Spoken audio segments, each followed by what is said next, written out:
Okay, welcome back. In this video, we're going to take a look at the EV3 color sensor. This is a brand new sensor for the robotics kit.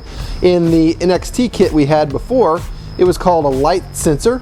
This is actually a color sensor. We can use it in 3 different modes: in color mode, in reflected light mode, and in ambient light mode. You can see that I've got it mounted up at the front of the bot, facing down. For the examples in today's video, we're going to use it in reflected light mode. We're going to place it on the table, and we're going to be able to tell the difference between the white areas and the black lines on the mat. So let's go ahead and get started. Okay, before we start programming, I do want to show you one thing. I just want to make sure that you see that the color sensor, again, is facing straight down towards the mat, and I've mounted it on the lowest part of the bot, the part of the bot that's going to be closest to the mat. I did that because, if you'll see, the color sensor is going to emit a red light, and that's going to be facing down to the mat.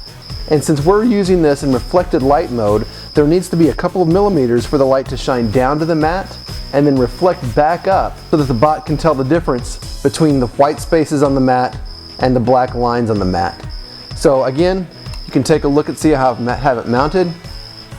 Just pretty much flush with the bottom of that. You can mount it however you'd like, as long as you get it close down to the mat and make sure it's perpendicular to the mat, and it's going to work best in that mode. Okay, before we jump into the software, there is one thing I want us to take a look at. On the brick, there's a port view that we can use, and I'm going to scroll over to the right and choose port view. And what this is going to do is give us a readout, a live readout of what the sensor is seeing. So we can see here that in port 1, we have the color sensor plugged in, and it's giving us a live readout. Right now it's 15%, 14% light. And if I move this bot around on the mat, you're going to see that it's going to give us different values. Now right now, the sensor's over the white area, and we're showing 51, 56, 60, 68, and it's just giving us a live readout. But as I bring it closer to the black line, we're going to see the value change dramatically, and it's going down below 20, here's 15, 16% reflected light. So there's a big difference between the reflected light coming from the white area of the mat and the black area of the mat, and you can see that. So just as a general rule, I'm going to remember that the white area of the mat is anything, let's just say 50% and higher, and this black line is going to be lower than 20, because we're like right now we're in the 15s, 14s. So anything higher than 50% will classify as white, and everything lower than 20% we're going to classify as black. And we're going to need to remember that whenever we get into the program. So let's go ahead and jump into that. Okay, so we're in the software now. I've just created a brand new program, and I've called it Reflected Light. And before we start programming, I just want to make sure that everything is still plugged in where it should be. I've noticed that my 2 large motors are still plugged into port A and B. The medium-sized motor is in port C, and now we have in port 1 showing our color sensor, and that's actually giving off a reflected light now of 54%. Keep in mind that this value showing of 54, 53% is the value coming off the table next to my computer. It's not the value coming off the table. So if I were to just move that a little bit into a different part of the table that was darker, you could see that value change dramatically. So just keep that in mind. This is giving us a live readout, but I do want to use the numbers from the mat, which were higher than 50 for the white and lower than 20 for the black. We're going to use the move tank block to move forward, and for this demo we're going to move everything pretty slow so you can see what's happening. So I'm going to change these to 10% power, and we're just going to run this forward or turn the motors on at 10% power until our color sensor detects a change in reflected light.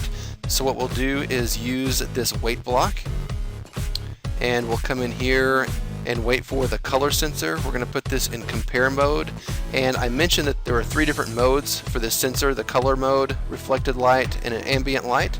Today we're going to use the reflected light mode, so I'm going to choose that one. And then we have a couple of values here that we need to fill in. What I want to do is the motors to move forward until we get to a dark line on the mat. So anything less than 20% reflected light is going to cause a change. So let's look at this. The motors are going to move forward at 10% power and wait until the value of the reflected light is less than 20. and then when that occurs, all we want to do is turn motors off. So very simple program. We want to run until we see that value of reflected light, which is going to be less than 20, and then we're going to stop motors. So I'm going to send this program and see how it works on the mat. Okay, so with that simple program on there, what's going to happen is the motors are going to run forward indefinitely until the value coming from the color sensor is less than 20. And just a reminder, the value from the white was generally reporting back at more than 50, and this dark black line here was reporting back at values below 20. So hopefully our bot will be able to tell the difference. Let me go ahead and run it. Exactly, and as soon as it hits the dark values, the motors stop. Let's try it again from a slightly different angle. And that's exactly what we want. So that was just enough to test to make sure that the sensor was reporting back correct values. Let's go back into the software and do something a little bit more complex. All right, so the simple program worked. We were able to move forward until we got to the darker values of the black line, and then the motor stopped. So what we want to add on to that now is this move steering block. And what I want to program next is when it hits the line, I want it to kind of scoot back at an angle, back away from the black line and turn, and we'll try a different direction forward. So what we're going to do here is choose on for degrees. We want to choose to turn at an angle. And again, let's move this pretty slowly. So this turn is going to be at 20% power, and we're going to go negative because we want to back up 300 degrees and then stop. So we're going to move forward until we see the dark values of the line and then stop the motors, and then immediately begin backing up at a slight turn for 300 degrees, and let's see what that does. Okay, so let's give this a quick test. The only thing we added on was a backup move after it hit the black line. So I'm going to run this program and we'll see if it does the backup move like I intended. And that's pretty close. I'm going to speed that back up just a little bit when we get back to the software. Eventually what I want to do is put the bot in the middle of this circle here, and even though there's no physical barricade, I want that to keep him inside the circle, even though he's going to try desperately to get out. So what we're going to do is run this, and I don't want him to give up very easily, so I want him to keep trying and trying and trying until he finds a break. So I want him to run this program over and over again. And we'll use something called a loop. Okay, so I mentioned that I wanted to speed up the reverse move a little bit, so I'm just going to bump that up from 20% power to 35% power, and that's just going to make him back up a little bit faster than he is moving forward. And then what we're going to do next is try to put this in a loop so that he doesn't try to get out just once, he tries over and over and over again. To do that, we're going to use the flow control palette, and we'll choose a loop. This loop is going to go at the very beginning of our program, and you can see the block is quite a bit bigger, and all we need to do is select all of these items and drag them and drop them inside of the loop.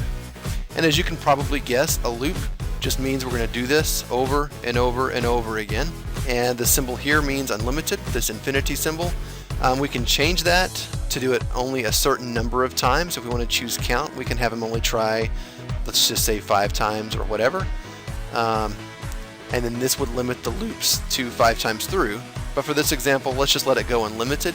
So the only thing that's going to stop this loop is me pushing the stop button on the brick. So let's give this a try. I'm going to download and let's give it a try. Okay, so we've got our program looped and ready to go. I'm going to set the bot in the middle of the circle, and what I'm hoping to see is for him to move forward until he gets to our line over here, and he's going to sense the dark values, scoot back, and then move forward again. Try it, see the dark values, move back, forward, and that will be an infinite loop until I stop the program. So let's give it a try and see what happens.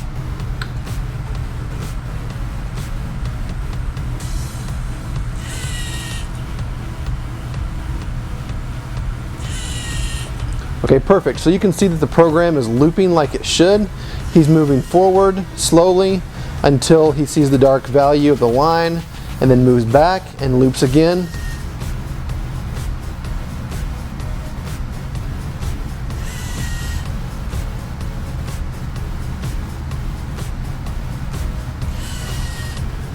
And he will continue to do that until I stop the program. And that program was a success. Let's go try something else. Okay, so up to this point, we've been moving forward pretty slowly. And I did that on purpose because I wanted to make sure that the robot wasn't in too much of a hurry and just drive past the line. What I'd like to do is try to find a threshold for a faster speed where he can move faster forward but still not jump over the line. So I'm going to try moving that forward at 40% power, and we'll move backward again. We'll speed that up at 40% power as well. Send that program.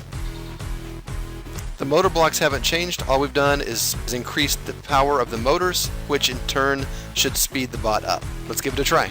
Okay, let's see if that increase to 40% power changes anything. I'm going to go ahead and put him inside the circle and run it, and let's see what happens.